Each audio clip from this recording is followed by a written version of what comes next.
আল্লাহর কাছে সবচাইতে প্রিয় জিকির হলো লা ইলাহা ইল্লাল্লাহ। আবার বিশ্বনবী বললেন আহাব্বুল কালামে ইলাল্লাহি আরবাআ, আল্লাহর কাছে সবচাইতে প্রিয় কথা হলো চারটা। কয়টা? সুবহানাল্লাহ, আলহামদুলিল্লাহ, লা ইলাহা ইল্লাল্লাহ। সুবহানাল্লাহ,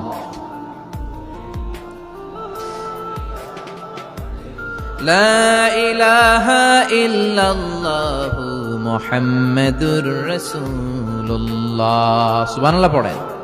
চারটা কথা আল্লাহর কাছে সবচেয়ে প্রিয়। একটা হচ্ছে সুবহানাল্লাহ, আরেকটা হচ্ছে আলহামদুলিল্লাহ, আরেকটা হচ্ছে লা ইলাহা ইল্লাল্লাহ, আরেকটা হচ্ছে আল্লাহু আকবার। এই যে শুরুতে তিনটা তাকবীর দিছি, এই তাকবীরটা আল্লাহর প্রিয় কথা। আর যে চারটা, এই চারটার মধ্যে একটা আছে না নাই? আওয়াজ করে পড়েন আল্লাহু আকবার। সবচেয়ে প্রিয় আল্লাহর কাছে এই চারটা কথা। লা ইয়াদুররুকা বিআইয়িহিন্না বাদাতা, বিশ্বনবী বললেন এই চারটার যেটা দিয়ে শুরু করতে মন চায় করো, কোনো সমস্যা নেই। সুবহানাল্লাহ পড়েন। এজন্য ফরজ নামাজের পরে এই তাসবিহগুলো পড়বেন। আব্দুল্লাহ ইবনে আমর ইবনে উলাস তিনি বর্ণনা করেন, আমি বিশ্বনবীকে আঙ্গুলের গিরা দিয়ে এই তাসবিহগুলো পড়তে দেখেছি।